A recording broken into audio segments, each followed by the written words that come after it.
Hello everyone, আমার YouTube চ্যানেলে তোমাদের সবাইকে স্বাগত জানাই। আশা করি তোমরা সবাই সুস্থ আছো, ভালো আছো।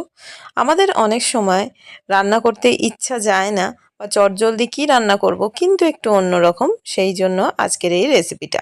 তো একদম চটজলদি যেদিনকে মনে হবে একটু অন্যরকম ট্রাই করি বা রান্না সেরকম করতে ইচ্ছা যাচ্ছে না, এই রেসিপিটা ট্রাই করতে পারো, দারুণ লাগে কিন্তু খেতে।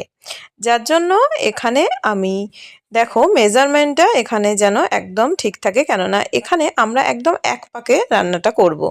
কোনো রকম কিছু আগে থেকে করব না, যাতে তাড়াতাড়ি হয়ে যায় খুব সহজভাবে। সেই জন্য এখানে আমি যে কাপটা দিয়ে মেপেছি সেটা দিয়েই কিন্তু আমরা জলটা মাপবো। এখানে আমি 2 কাপ মতো চাল ভালো করে ধুয়ে আমি একটু ভিজিয়ে রেখেছিলাম 1 ঘন্টা মতো। এটা আমি অবশ্যই ঘরে থাকা যে চাল আমরা ভাত রান্না করে খাই সেটা। এখানে কিন্তু কোনো মানে দেরাদুন রাইস বা বাসমতি চাল এখানে আমি কিন্তু ইউজ করিনি। তোমরা চাইলে কিন্তু সেই চাল দিয়েও করতে পারো। এখানে আমি 4টে ডিম নিয়েছি, তোমরা যেমন পরিমাণ করবে সেই রকম ডিম নিয়ে নিও। আমি 4টে ডিম বয়েল করে নিয়েছিলাম, নিয়ে কিন্তু একটুখানি তেলের মধ্যে দেখলে একটু নুন দিয়ে ফ্রাই করে নিয়েছি। কোনো রকম হলুদ গুঁড়ো, লঙ্কার গুঁড়ো আমরা এখানে ব্যবহার করব না, এমনকি জিরে গুঁড়ো, ধনে গুঁড়ো কিচ্ছু না। একদম সিম্পলভাবে এই রেসিপিটা তোমাদের সাথে শেয়ার করব। তো ডিমটা ভেজে তুলে নেওয়াতে এখানে আমি দারচিনি, ছোটো এলাচ, তেজপাতা আর শুকনো লঙ্কা, তেজপাতা শুকনো লঙ্কা এগুলোকে আমি ভেঙে দিয়েছি, এমনকি ছোটো এলাচটাও। তো এগুলো দিয়ে আমি এখানে 2টো মাঝারি মাপের পেঁয়াজ কুচিয়ে রেখেছিলাম, সেই পেঁয়াজ কুচিগুলো তেলের মধ্যে দিয়ে দিলাম। দিয়ে একটু নুন দিয়ে এগুলো আমি নাড়াচাড়া করে নিচ্ছি, মানে একটু হালকা ভাজা ভাজা, খুব বেশি ভাজা ভাজা করার দরকার নেই, কেননা আমরা আলুটাকে আগে থেকে কিন্তু ভেজে রাখিনি বা ভেজে রাখার কোনো দরকার নেই, আমরা একসাথেই কিন্তু এটা করে নেব। আলুগুলো দিয়ে নিয়েছি, দিয়ে আরেকটু নুন দিয়ে নিলাম, দিয়ে এটাকেও একটুখানি ভাজা ভাজা করে নেব।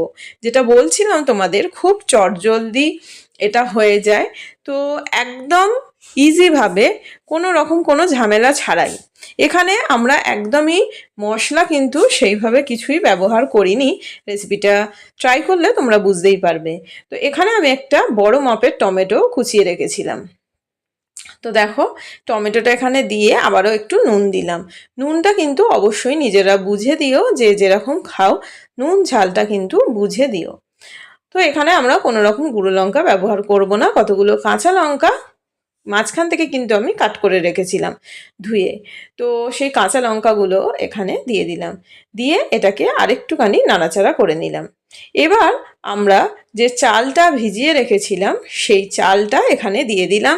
আবারও বলছি, জলের মেজারমেন্টটা এখানে কিন্তু খুব একটা ইম্পর্টেন্ট ব্যাপার। তোমরা যদি এখানে কেউ বাসমতি চাল ইউজ করো, মানে আমরা ফ্রায়েড রাইস, বিরিয়ানি যে চাল দিয়ে করি সেই রকম যে কোনো চাল ইউজ করলে কিন্তু, ধরো যদি 2 কাপ চাল নাও, সেক্ষেত্রে 4 কাপ জল দিলে কিন্তু হয়ে যাবে। কিন্তু যদি আমরা এমনি ঘরে থাকা যে চাল দিয়ে আমরা ভাত রান্না করি, সেক্ষেত্রে কিন্তু 2 কাপ চালের সাথে 4 কাপ জল দিলে হবে না কিন্তু, কেননা এখানে আমি 6 কাপ মতো জল কিন্তু ব্যবহার করব। তো 6 কাপ জল দিলে, তাও চালের ওপর ডিপেন্ড করে, একটু কম বেশি হতে পারে, বেশি লাগবে তো কম না। আমি পুরো জল দেওয়াটা আর দেখাচ্ছি না, তো এখানে 6 কাপ মতো আমি কিন্তু টোটাল জল দিয়েছিলাম। তো সেই জন্য সেটা কিন্তু বুঝে দেবে, কেননা যেহেতু আমরা ফ্রায়েড রাইসের যে চাল আমরা ইউজ করলে সেটা কিন্তু তাড়াতাড়ি সিদ্ধ হয়ে যায়, কিন্তু ঘরে থাকা যে চাল দিয়ে আমরা ভাত রান্না করি সেটা কিন্তু সিদ্ধ হতে একটু বেশি সময় লাগে। দিয়ে ভালো করে নেড়েচেড়ে আমরা এটা ফোটাতে দেখো বসিয়ে দিয়েছি। এটা মানে পুরো জলটাকে একদম টেনে নেবে। তো এখন ফুটছে, কিন্তু আরেকটু পুরো জলটা এটা শুকিয়ে যাবে। এই অবস্থাতে মাঝখানে আমি ঢাকাটা খুলে একটু নেড়েচেড়েও দিলাম, আর যে ডিমগুলো, সিদ্ধ করা ডিমগুলো ভেজে রেখেছিলাম, সেই ডিমগুলো কিন্তু এখন এই অবস্থাতেই দিয়ে দেবো, কেননা এটা দিয়েও আমরা একটুখানি ফুটিয়ে নেব।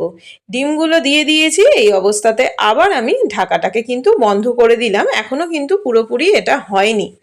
এবার এখানে আমরা কিন্তু কোনো রকম জিরে গুঁড়ো, ধনে গুঁড়ো, গরম মশলা গুঁড়ো, কোনো কিচ্ছু গুঁড়ো মশলা কিন্তু আর আমরা অ্যাড করব না। এইভাবে করে দেখো দারুণ লাগে। যে জিনিসটা অ্যাড করব সেটা হচ্ছে, আমরা যখন এটা পুরোটা এই জলটাকে একদম টেনে নেবে, পুরো একদম শুকনো শুকনো হয়ে যাবে, যেমন আমরা ফ্রায়েড রাইস বা বিরিয়ানি রান্না করে থাকি পুরো একদম টেনে নেবে, তখন আমরা এখানে অ্যাড করব একটুখানি ঘি। এখানে আমি 2 চামচ মতো ঘি অ্যাড করেছি। তোমরা যদি কেউ মনে করো যে আরও অ্যাড করবে, সেটাও কিন্তু করতে পারো, খারাপ লাগবে না। তো দেখো, আর আমি স্পেশালি এগুলো বা কোনো কিছুতে রান্নায় চিনি অতটা পছন্দ করি না, কিন্তু এটাও যদি কেউ একটু মিষ্টি মিষ্টি পছন্দ করো, এখানে কিন্তু একদম অল্প পরিমাণে চিনিও যোগ করতে পারো। তো খুব সহজে এটা হয়ে যায়, একদম চটজলদি ঘরে থাকা সামান্য উপকরণ দিয়ে, আর এটা হেলদিও বলতে পারো, সেরকম কোনো মশলা ছাড়াই কিন্তু এটা হয়ে যায়। ভালো লাগলে অবশ্যই কমেন্ট বক্সে জানিও কীরকম লাগলো। থ্যাঙ্কস ফর ওয়াচিং, সবাই খুব ভালো থেকো।